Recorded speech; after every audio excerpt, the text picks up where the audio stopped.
इसके साथ carbon emission reduction में 736 lakh metric ton equivalent to 30 crore tree लगाएंगे, इतना हमने उसमें प्रदूषण कम हुआ है। मुझे लगता है कि इसमें किसानों का भी इसका बहुत बड़ा फ़ायदा हुआ है और एक दिन 22 लाख करोड़ का ये इंपोर्ट समाप्त करके हम विकसित करके हमारे देश को, किसान को आज हमने ऊर्जा दाता, ईंधन दाता बनाया है, तो आगे चलकर ये पूरा पैसा ग्रामीण क्षेत्र में जाएगा और किसान इसके कारण उनका सबसे ज़्यादा फायदा होगा। ऐसे ये प्रश्न जो है वो पेट्रोलियम मिनिस्टर का है, आपने लिखा है? नहीं, मैंने उसमें सर ऐसा दो है, इसमें ये जो स्टैंडर्ड्स तय होते हैं, ऑटोमोबाइल इंजन्स की बातें होती है, वो मेरे डिपार्टमेंट से संबंधित है। पेट्रोल जो इथेनॉल खरीदता है वो पेट्रोलियम मिनिस्ट्री लेती है, इसलिए मैंने आपको रिक्वेस्ट की थी कि अगर इथेनॉल के परचेस के बारे में या जो प्रश्न मेरे डिपार्टमेंट के बाहर आएंगे तो मैंने आदरणीय पेट्रोलियम मंत्री जी को रिक्वेस्ट की है, वो उसका जवाब देंगे, ऐसी आपको प्रार्थना की है। Honourable member of supplementary. माननीय अध्यक्ष महोदय, মন্ত্রীমশাই ইথানলের বারে বললেন যে পেট্রোলের সঙ্গে ইথানল মেশানোর পরে প্রদূষণ কম হয়েছে, গাড়ির গতি বেড়েছে, কিন্তু আমরা বাস্তবে যে অভিজ্ঞতা দেখছি যে ইথানল মেশানোর পর পেট্রোলের দাম কম হয়নি এবং বিশেষ করে যে অবস্থায় পেট্রোলের দাম ছিল আগে, যা ক্রুড অয়েলের দাম অনুযায়ী যে পেট্রোলের দাম, ইথানল 20% ইথানলের পরে E20-র পরেও পেট্রোলের দাম যা তাই আছে এবং বেশিরভাগ দেশের 75% যানবাহন বিশেষ করে মোটরসাইকেল ठीक है, ओके, বিশেষ করে মোটরসাইকেল। माननीय सभापति महोदय, I would like to thank the honourable member for raising the issue of prices of petrol. Sir, जैसे सबको पता है हमारी जो पेट्रोल, डीजल, एनर्जी कंजम्पशन है बहुत तेज़ी से बढ़ रही है। Energy is the lifeline of the economy. So if the economy is growing at 8.4% in the last quarter, 7.8% in the previous quarter, energy consumption is increasing. And the International Energy Agency, sir, which is based in Paris, has estimated that for the next 20 years, about 35% or more of the increase in demand for global energy will come from India because it's a rapidly growing economy. We are spending approximately $150 billion a year on the import of energy. So to the extent that we have 20% blending, that 20% blending means 20% less of imports have to be followed. Insofar as international energy prices are concerned, those are determined by a variety of factors, the cost of production at the point of production, and their points vary. These days we have a comfort level because prices are in the range between $60 and $65 per barrel. Then there is the cost of insurance, cost of freight, the refining margin, dealer's margin, all that is added. Plus the feeds which are going into ethanol, sir. We had started with sugar and sugarcane, B-heavy molasses, C-heavy molasses, but we are gradually moving from water-intense crops like sugar to less water-intense like maize or corn, makkah.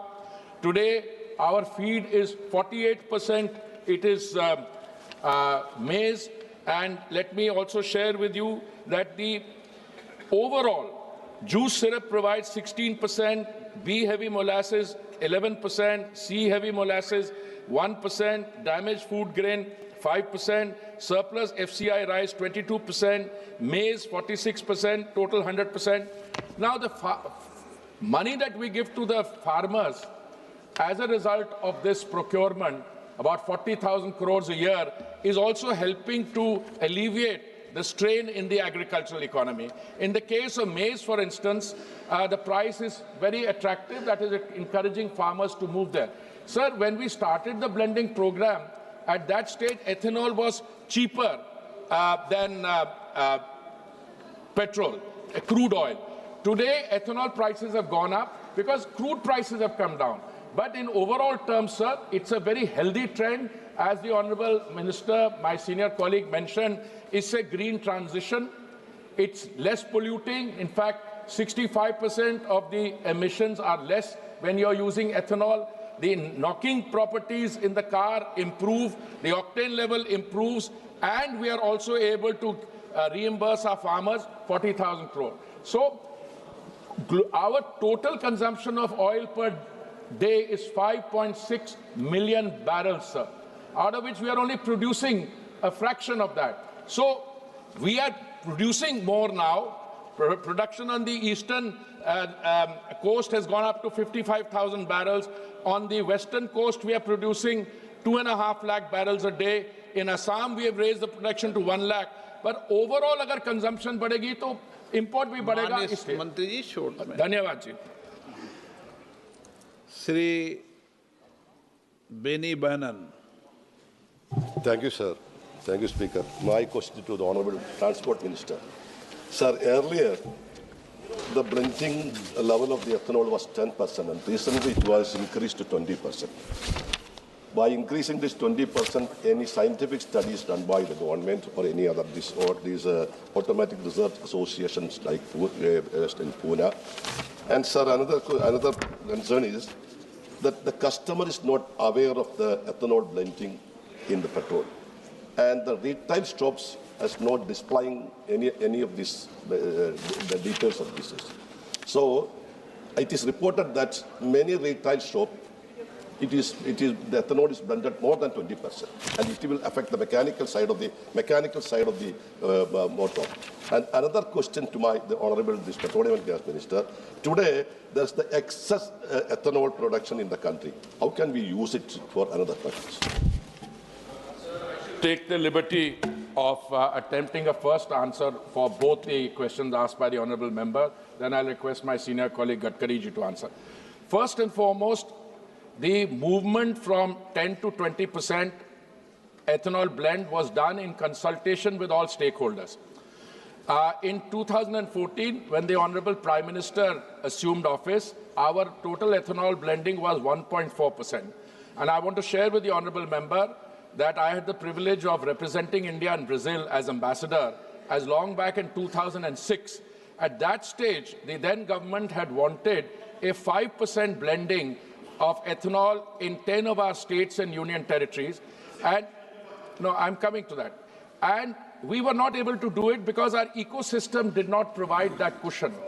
Finally, after 2014, we set ourselves a target of 10% blending by November 22, and we were able to achieve it. We were able to achieve it because the ecosystem had been set up.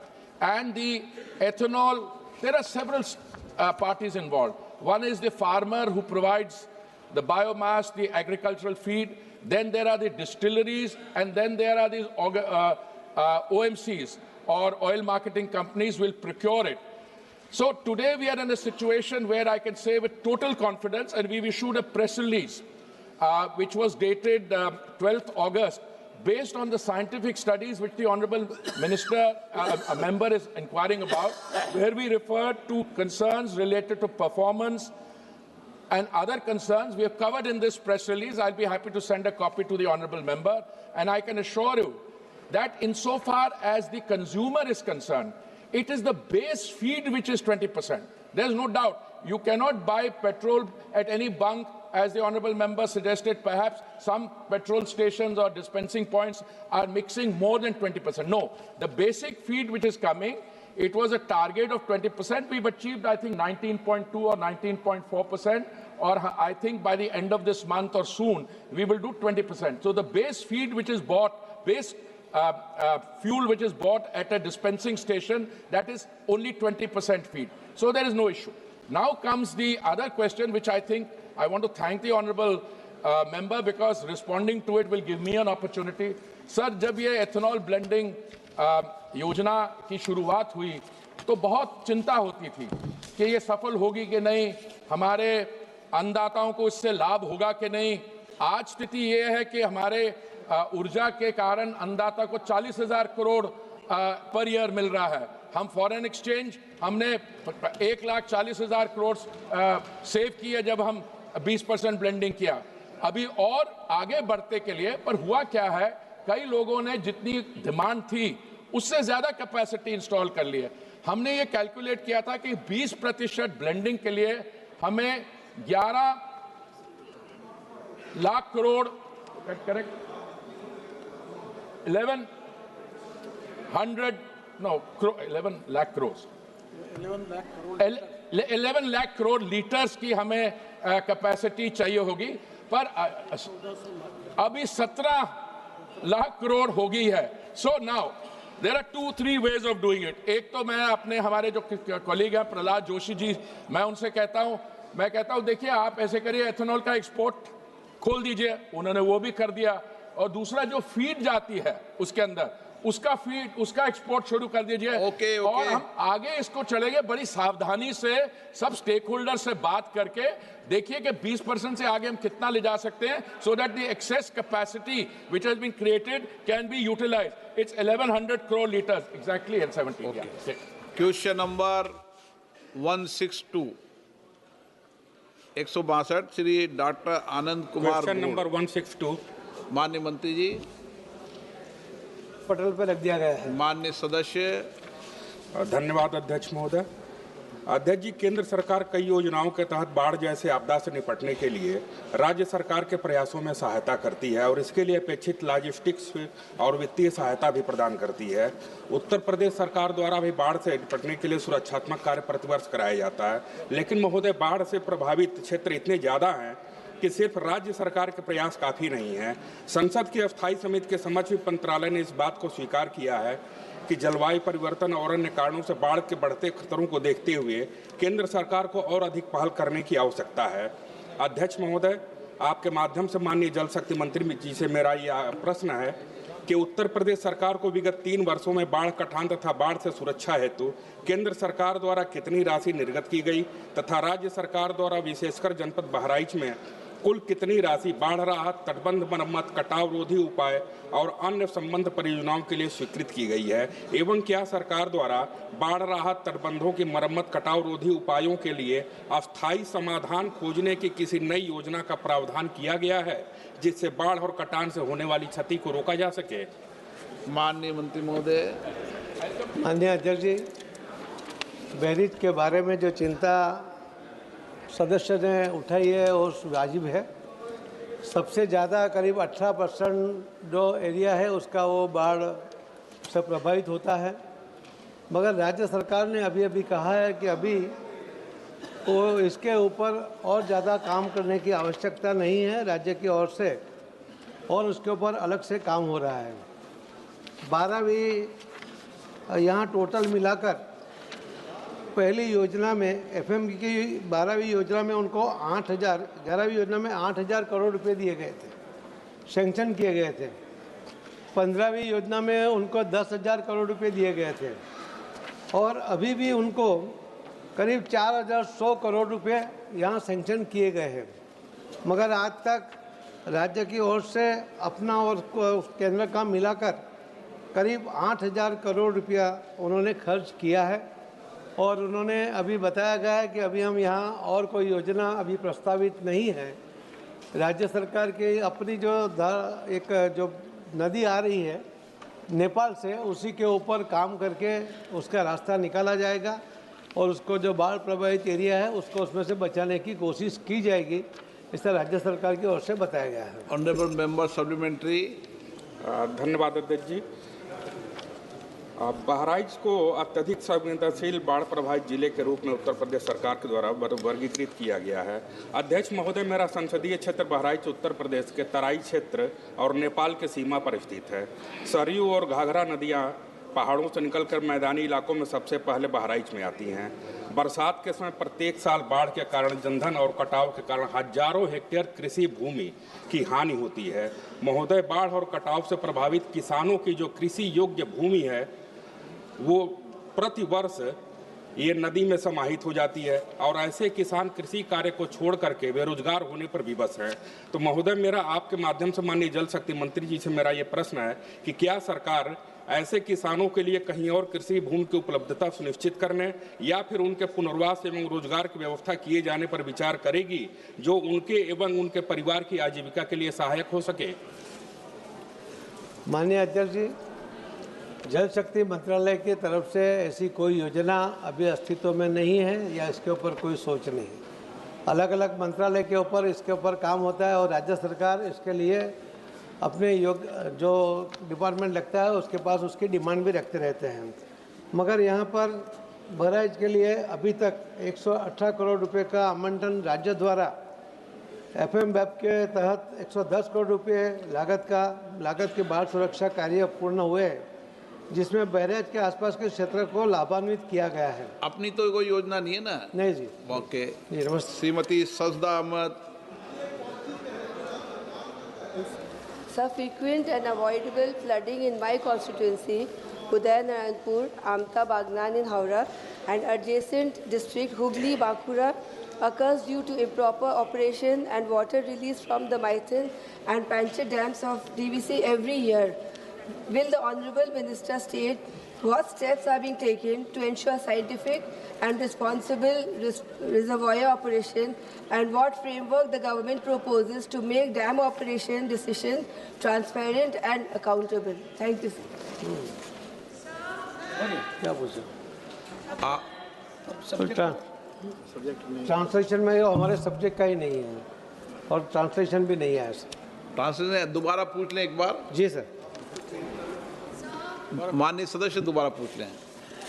Sir, frequent and avoidable flooding in my constituency, Udayanarayanpur, Amta, Bagnan in Howrah and adjacent district Hooghly, Bankura occurs due to improper operation and water release from the Maithil and Panchayat dams of DVC every year. Will the Honourable Minister state what steps are being taken to ensure scientific and responsible reservoir operation and what framework the government proposes to make the dam operation decision transparent and accountable? Okay, अब तो आ गया। Sir नहीं आया, अभी नहीं आया। मैं नहीं, इंग्लिश में आ रहा है। इंग्लिश में भी नहीं, हाँ इंग्लिश में आ रहा है, हिंदी में नहीं आ रहा है। अच्छा अच्छा। तो बंगाल में डैम के बारे में उन्होंने कुछ पूछा है मगर उसका ठीक से प्रश्न हमारे पास नहीं आया सर। हिंदी में नहीं आ रहा? पूछ लीजिए आप। एक मिनट रुको ना, एक व्यवस्था दे दें। हिंदी में नहीं आया? नहीं आया सर। एक मिनट, कोई बात नहीं, कुछ टेस्ट में गड़बड़ होगी, दोबारा एक बार बोल लें। और एक बार 3 साल के एक बार। आपका तो अच्छा है ना, 3 बार आप उठ गए। 3 बार। थैंक यू सर, बहुत अच्छा सर। फ्रीक्वेंट एंड अब आज सुन पा रहे हैं क्या हिंदी में सर? आपको चेंज एक मिनट इसको, एक मिनट माननीय सदस्य, एक मिनट प्लीज। माननीय सदस्य एक मिनट, माननीय सदस्य एक मिनट। सभी माननीय सदस्यों और माननीय मंत्री महोदय से भी आग्रह है कि सभी के आगे, आपके फ्लोर के आगे कौन सी लैंग्वेज पे कौन से नंबर पे है वो डेस्क बोर्ड पर है। एक बार 2 बार, एक मिनट रुकें, एक बार 2 बार और कोशिश कर लें। कोई भी आपको दिक्कत आती है, परेशानी आती है, आप टेबल ऑफिस पर लिख कर दे दें, हम उसकी परेशानी को दूर करेंगे और व्यवस्था को बेटर करने का काम करेंगे।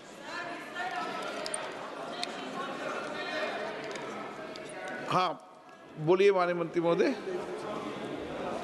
सरफेस करके रखा था हिंदी के ऊपर, मगर पहले प्रश्न में तो आया था, बाद में इसके ऊपर कोई आवाज़ ही नहीं आई। अब एक मिनट दोबारा पूछ लें आप। नहीं सर, हम DVC में जो रिलीज होता है वो सभी राज्यों के समन्वय के साथ किया जाता है और उसी के कारण वो अंतर्गत ही वो अगर स्पेसिफिक कोई प्रश्न पूछेंगे कि कहाँ रिलीज़ होना चाहिए तो उसके लिए हम उसको अलग से जवाब दे सकते थे, पर उसका प्रश्न उसके लिए नहीं है स्पेसिफिक। ओके, जगदेव पाल जी। मैं बहुत आभारी हूँ अध्यक्ष महोदय।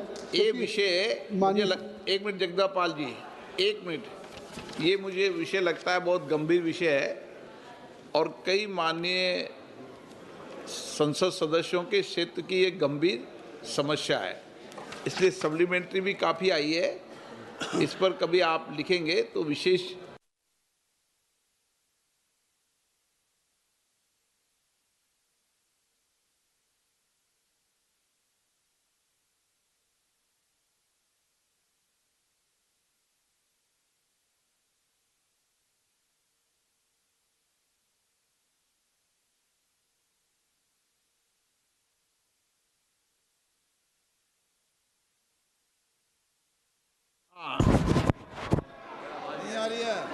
एक मिनट। मेरी आवाज इतनी है कि आप बिना लाउड स्पीकर के बोल रहे हैं माइक के। हाँ, दोबारा पूछे। मैं आपका आभारी हूं, डॉक्टर आनंद कुमार जी का आभारी हूं कि इन्होंने एक बहुत बड़ी समस्या के संबंध में एक सवाल पूछा है और माननीय मंत्री जी ने उसका उत्तर दिया है कि हमने बहराइच को कितना पैसा दिया है। लेकिन मैं एक आपके माध्यम से माननीय मंत्री जी से जानना चाहता हूं कि आज का एक मिनट इसको व्यवस्था को ठीक करें। अब आगे है जगदेव पाल जी।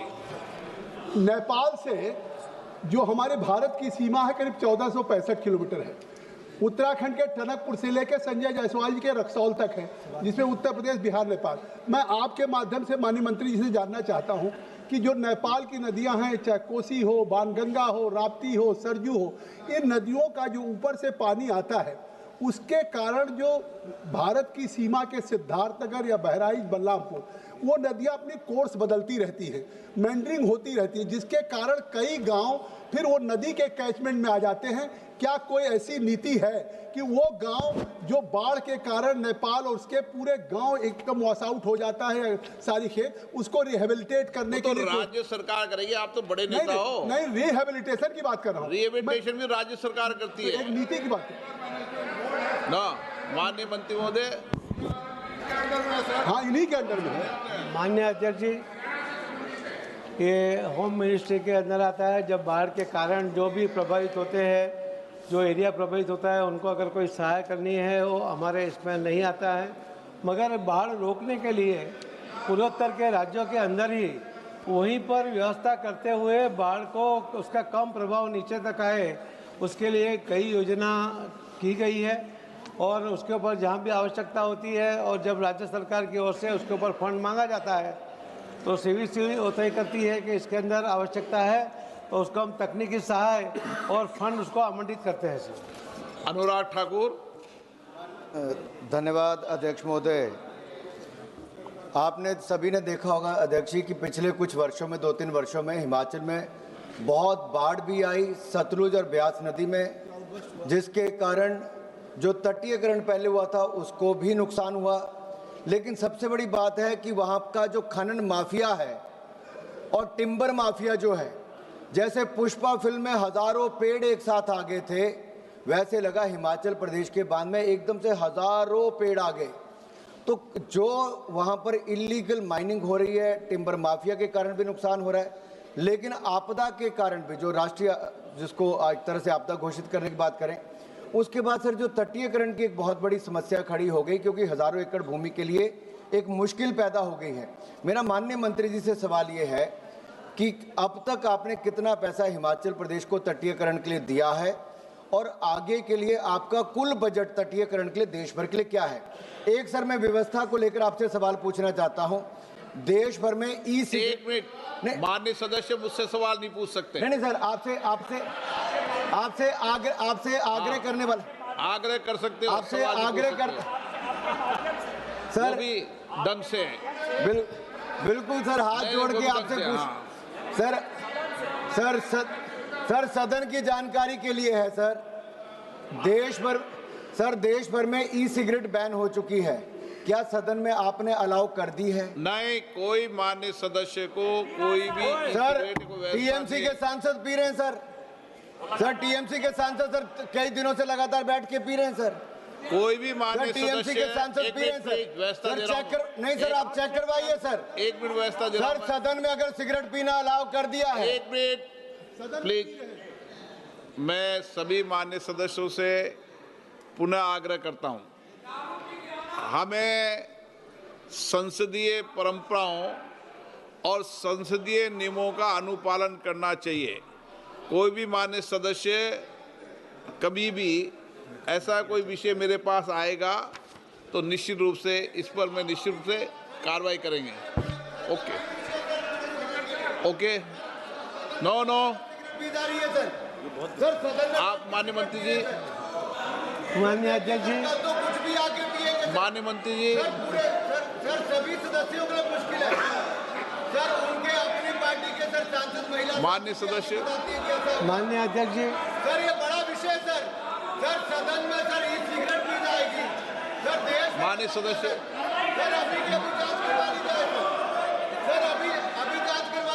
माननीय सदस्य, माननीय मंत्री जी, माननीय अध्यक्ष जी, जो सदस्य जी ने पूछा है कि हिमाचल प्रदेश में अभी तक बाढ़ प्रबंधन के लिए कितना पैसा आवंटित किया गया है। अभी तक 8,625 करोड़ रुपया आवंटित किया गया है। नैसर्गिक और प्राकृतिक आपदा अगर फ्लड जोन शोपिंग किया जाता है तो उसके ऊपर भी व्यवस्था बनाई जा सकती है। धन्यवाद।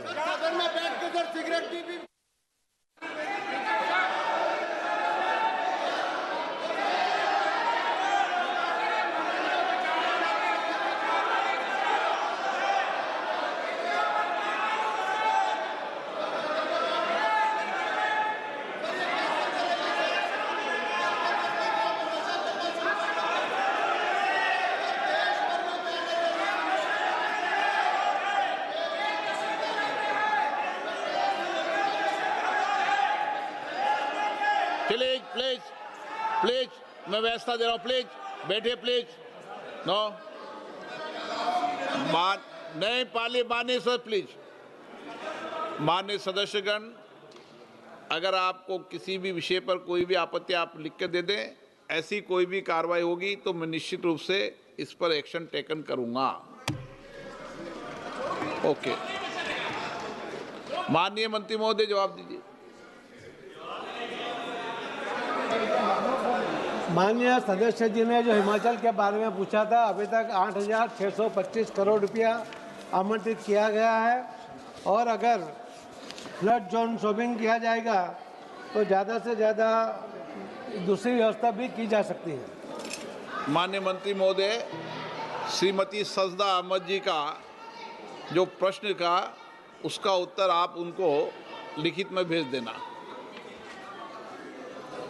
क्वेश्चन नंबर 163 श्री शशिकांत सेंथिल, आपके लिए भी रोक लगाइए। Question number 163 sir, question number 163 sir.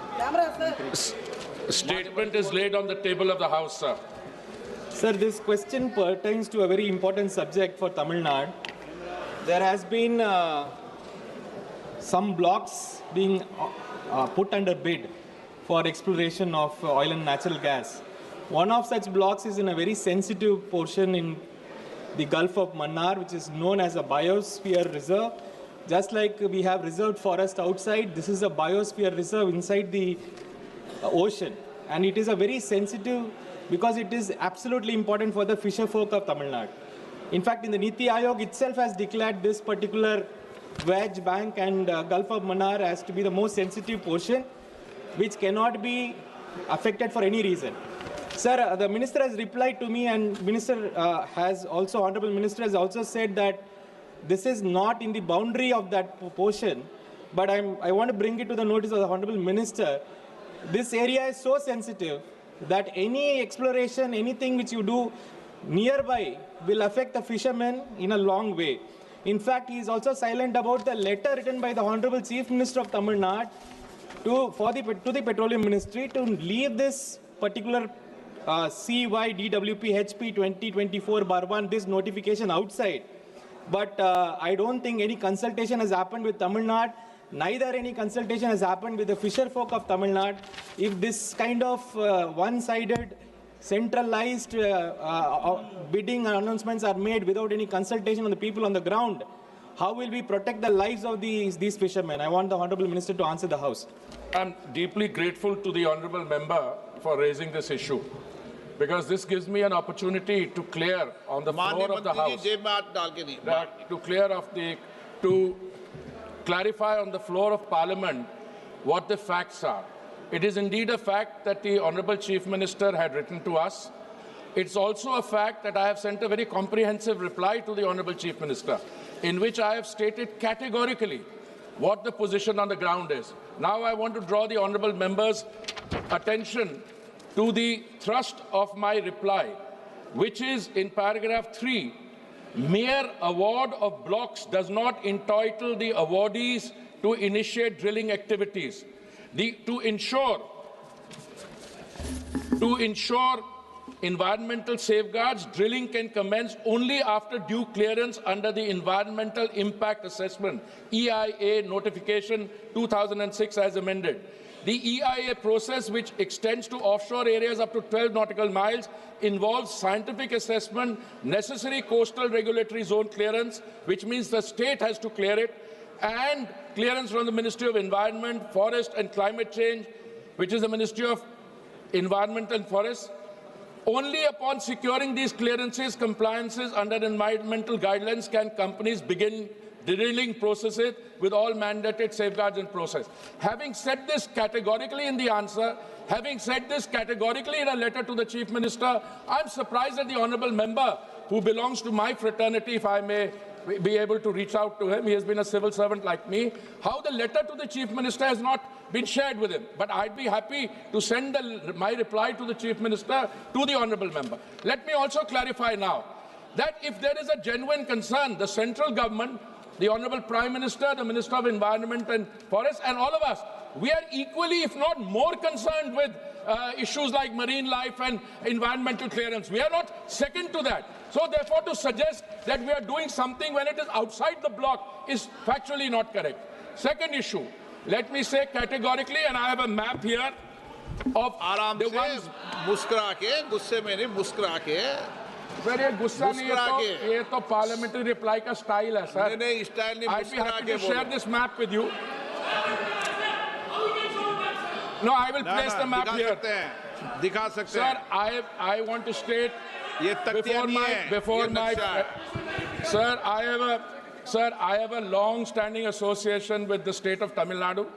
Let me say that I would be happy if, in addition to the response that I have given to the Honourable Chief Minister or the reply I am giving here, if there are any residual points, I would like to invite the Honourable Member to my room. But let me give an overall context setting. Sir, we are consuming 5.6 million barrels of crude oil in a day. Our total production is a fraction. And the blocks which we are releasing under the open acreage licensing policy at round 10, those we are trying to meet through domestic availability, something on which, so let us not start shooting at non-existing targets. If there is something in a marine zone, we don't want to go there. We don't want to start another controversy. Sir, I deeply thank the Minister for accepting this is a very sensitive zone. Now, I just want to lay a parallel. Honorable Minister is saying that we have just notified, let the notification happen, then the EIA continue. I'm just extending a parallel. Would you notify anything on a reserved forest? Is it possible today in this country? Would you notify anything which is outside? Just because this is not visible, sir, this is more sensitive than even the forest. Okay. I want to ask the question. Sir, I have not finished my question. Let me finish my question. Sir, I am very happy at any time of the day, evening, to enter into a discussion on semantics. Would this mean this? Does this word mean that? I am stating categorically, this is outside the marine reserve. This is outside the watch bank. Let me read out to you the answer, which I have given in para 1. Let me read out to you the answer. It says very clearly,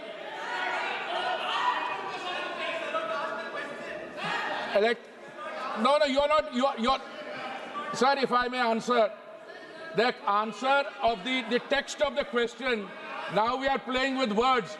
Would you do something down? No, I would not do it in a reserve forest. I would also not do it somewhere else, but that's not the issue. The question is on this award, and I'm giving you the answer here. I'm giving you the answer, which is very categorically, without environmental clearance or forest clearance, no drilling can be done. And you have to give the coastal clearance. You're not even aware of your own facts. The state government has to give the clearance. Chair से बात करें. And you are blaming us for something which you are not even aware of. I'm surprised at the level of it. एक minute. मैं सभी सदस्यों को माननीय मंत्रीगण को भी आग्रह करता हूं. एक मिनट बैठे सेंथिल जी, एक मिनट. मैं माननीय सदस्यों को और माननीय मंत्रीगण को भी आग्रह करता हूं, वो सीधी डिबेट नहीं करें. डिबेट का क्रम अध्यक्ष महोदय के माध्यम से सदस्य की ओर जाता है। श्रीमती कनिमो जी। Sir, thank you, sir. Sir, it's just a continuation of the question the honorable member had. This Gulf of Mannar, this particular area has been declared as a sanctuary for dugongs, the sea cows, which are very, very calm marine animals. It'll be very good for us to go watch them. Also, it'll calm us down a lot. See, they're called the sea cows, and it's been announced as a sanctuary for the dugongs. So I think we have to take special care not even to go there, not even to think of exploring those places, because these are endangered species and we have to protect them. I think that has to be the foremost and the most important priority for us. Thank you.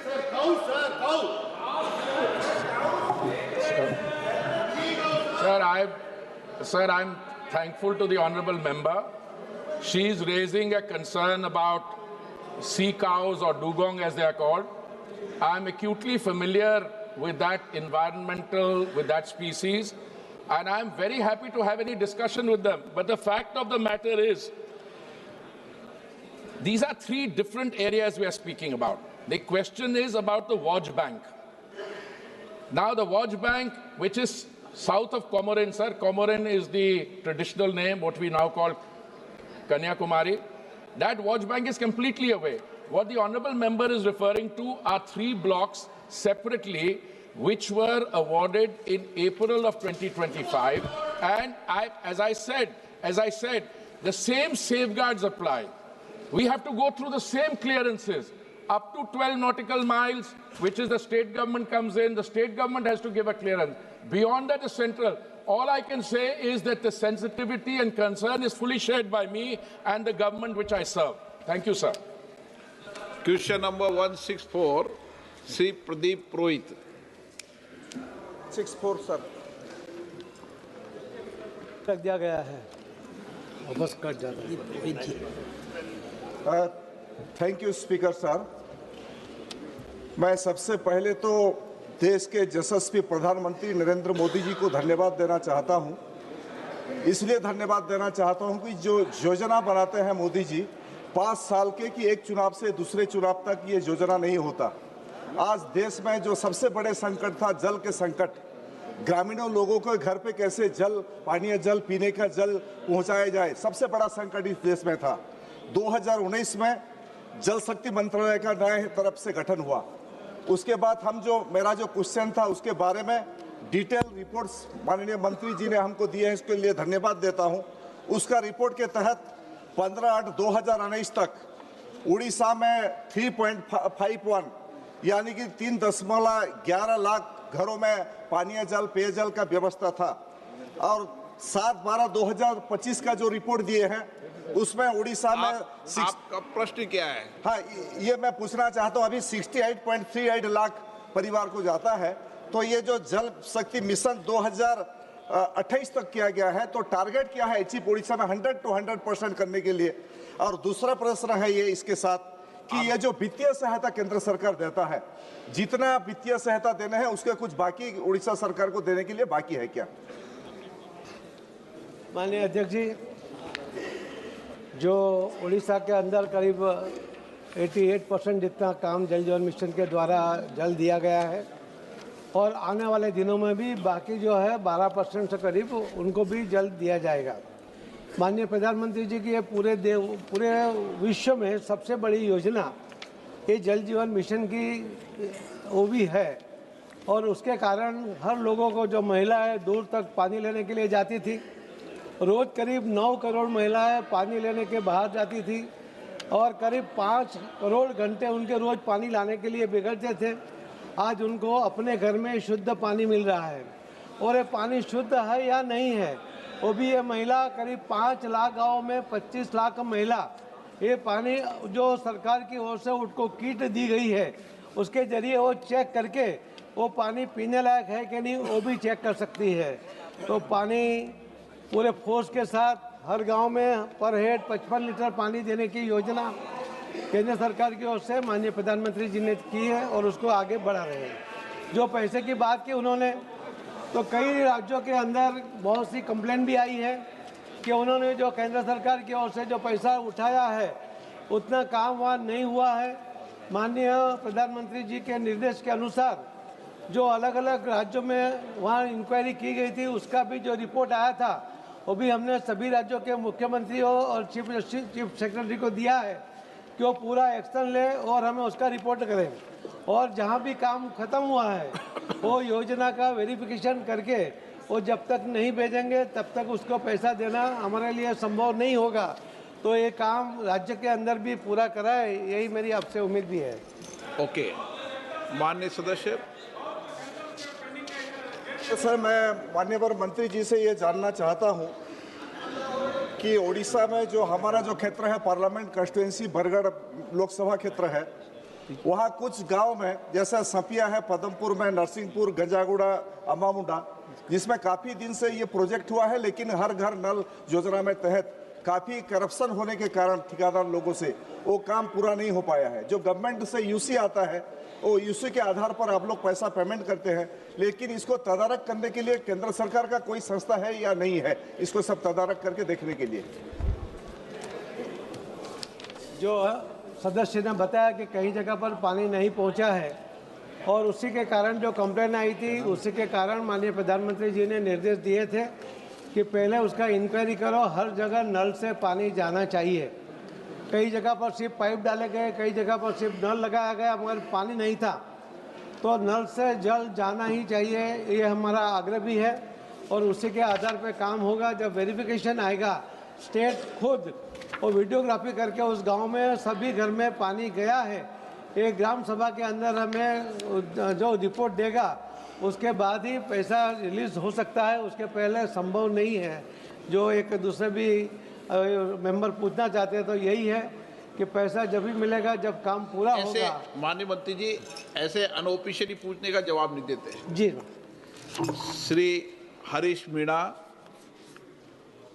अध्यक्ष जी, sir मैं माननीय मंत्री जी को धन्यवाद देना चाहूँगा कि इन्होंने पूर्वी राजस्थान के 13 जिलों के लिए पेयजल के लिए ईस्टर्न राजस्थान कैनाल परियोजना को मंजूरी दी है। हमारे 13 जिलों को पूर्वी राजस्थान को वो पीने का पानी मिलेगा। सर ये चूँकि मेरे लोकसभा क्षेत्र में इसका काफ़ी बड़ा प्रभाव क्षेत्र है, मैं मंत्री जी से ये जानना चाहता हूँ कि इस योजना के तहत जो डूंगरी बांध मेरे निर्वाचन क्षेत्र में प्रस्तावित है उसमें कितने गांव प्रभावित होंगे, कितने गांव डूबेंगे और उन किसानों से वार्ता करके कृपया उनको उचित मुआवजा दिलवाने की व्यवस्था कराएं। धन्यवाद सर। माननीय अध्यक्ष जी, आप भी राजस्थान से बिलोंग करते हैं। राजस्थान पूरे देश में सबसे ज़्यादा पानी की किल्लत राजस्थान में है, मगर माननीय प्रधानमंत्री श्री नरेंद्र मोदी साहब ने जो जिस तरह से राजस्थान के लिए योजना बनाई है, तो करीब 77,000 करोड़ की इस योजना के तहत राजस्थान को पानी मिलेगा। हिमाचल और राजस्थान के मुख्यमंत्री के बीच में भी जो MOU हो गया है, जो माननीय प्रधानमंत्री जी के प्रेजेंस में, उसके कारण भी राजस्थान को पानी मिलने वाला है। जो राजस्थान की ओर से DPR आया है उसके ऊपर अभी वो अभ्यास चल रहा है, तो कौन सा गांव डूबेगा, कितना डूबेगा वो तो पता नहीं, मगर जो मुआवजा देना है वो जो नियम के मुताबिक उसको जरूर दिया जाएगा। श्री ई तुकाराम जी। ई तुकाराम जी। माननीय सदस्य, कभी भी प्रश्नकाल में एकदम खड़े नहीं होते हैं। व्यवस्था है, आप मार्शल को लिख के दे दें। या लिख के दिया हूँ सर जी, और उसमें सुनो मेरी बात। दिया हूँ सर ऑलरेडी। लिख के दिया तो सबका सप्लीमेंट्री नहीं दिया जाएगा, ठीक है ना। लिख के दे दिया, ऐसा नहीं है कि लिख के दे दिया तो सबकी सप्लीमेंट्री दी जाएगी। एक बैठो कर रहा हूँ सर, थोड़ा एक मिनट बैठो, व्यवस्था देता हूँ। सभी माननीय सदस्यों को मेरी प्रयास रहता है, प्रश्नकाल में 20 माननीय सदस्यों के प्रश्न खुलते हैं। पहली प्रयास तो होना चाहिए कि 20 सभी माननीय सदस्यों का जिनका प्रश्न खुले हैं वो बहुत लंबे समय बाद आए, सबको प्रश्न पूछने की परमिशन दी जाए। लेकिन फिर भी मैं कोशिश करता हूं कि जो माननीय सदस्य कभी प्रश्न नहीं पूछ के आए या जिनका सप्लीमेंट्री नहीं पूछा, उसकी मैं प्राथमिकता देता हूं। मेरे पास सब लिस्ट रहती है कि किसने कितनी बार सप्लीमेंट्री मैंने दी है, और प्राथमिकता ये भी रहती है जो पहली बार चुनकर आया है उस माननीय सदस्य को दी जाए। माननीय मंत्रीगणों से भी मेरी अपेक्षा है कि आप भी कोशिश करें कि संक्षिप्त में जवाब दें। मैं बहुत बार बार आग्रह करता रहता हूं आपको, ताकि सभी माननीय सदस्यों का प्रश्न आ जाए, क्योंकि बहुत महत्वपूर्ण प्रश्न होते हैं और बहुत महत्वपूर्ण तरीके से प्रश्न पूछे जाते हैं। ये मेरा सभी से आग्रह है। श्री ई तुकाराम जी।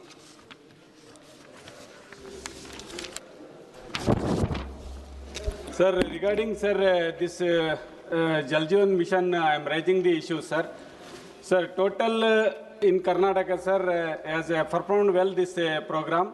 So, state level sanctioning committee is approved, sir. Total outstanding of amount 69,487. In the state government already incurred whatever this matching grant already incurred this expenditure, sir. Now the state share is pending Jal Jeevan Mission total Karnataka 13,005 crores of rupees till date is pending, sir. Whenever you are releasing this payment and finish up this program JJM Mission, sir, they are very sensitive issues, sir. This is a national flagship program. That what I am asking, please finish this outstanding of amount of this JJM Mission program. Finish up this program. Thank you very much sir. माननीय मंत्री महोदय। माननीय अध्यक्ष जी, मैंने अभी इस प्रश्न का जवाब भी दिया था कि हर राज्य को जो पैसा आवंटित किया गया है, उन्होंने जो खर्च किया है उसका वेरिफिकेशन सर्टिफिकेट अभी तक नहीं आया है। हमने मुख्यमंत्री कर्नाटक और deputy CM Karnataka DK Shiv Kumar को भी कहा था, उनके साथ भी हमारी अगले वीक में मीटिंग भी है। हमने कहा था जब तक आपका वेरिफिकेशन नहीं आएगा दूसरा पैसा देना संभव ही नहीं है, और इस बात को बार बार उनको कहा है, उनको लिखित स्वरूप में भी दिया है, मीटिंग में भी दिया है। तो जैसे भी उनकी ओर से वेरिफिकेशन आएगा, करीब 15 करोड़ में से सिर्फ 45 लाख वेरिफिकेशन आया हुआ है, वो बहुत कम है। तो वो जो गड़बड़ी हुई है, और खुद भी बोलते हैं कि गड़बड़ी हुई है तो गड़बड़ी रोकना भी है, उसके ऊपर एक्शन भी लेना है, और हमारे प्रधानमंत्री जी का इसका निर्देश भी है। तो ये काम वहाँ से जैसे ही होगा हम उसके ऊपर आवंटित करने की कोशिश करेंगे। Question number 165 Shri Sanjay Haribhau Jadhav. अध्यक्ष महोदय, क्वेश्चन नंबर 165। माननीय मंत्री महोदय, माननीय सदस्य। अध्यक्ष महोदय, मैं आपके माध्यम से माननीय मंत्री जी से जानना चाहता हूं कि पारंपरिक कारीगरों और उद्योगों की प्रतिस्पर्धा बढ़े और उत्पादन की लागत कम हो, स्फूर्ति योजना क्लस्टर के तहत सरकार ने क्या पहल की है, यूँ खासकर ग्रामीण क्षेत्रों में कारीगरों और ग्रामीण उद्यमियों को स्थायी रोजगार उपलब्ध हो सके, इसके लिए सरकार द्वारा क्या कदम उठाए गए हैं। और मेरे संसदीय क्षेत्र परभनी एक पिछड़ा इलाका है, इस योजना के तहत इस क्षेत्र के कारीगरों को छोटे उद्योगों के उत्थान के लिए सरकार ने क्या कदम उठाए, मैं ये जानना चाहूँगा। अध्यक्ष महोदय, जहाँ तक स्फूर्ति योजना का सवाल है, लगभग 2022 से इसको बंद कर दिया गया है, लेकिन समस्त राज्य देश में लगभग 553 स्फूर्ति योजना लागू है, जिसके तहत जो उसका उद्देश्य है बता दिया गया है जवाब में कि हमें क्या करना है उसके अनुसार। तो जो इनका क्षेत्र है, जहां इन्होंने जो बताया उसी के अनुरूप यहाँ पर कार्रवाई हो रही है।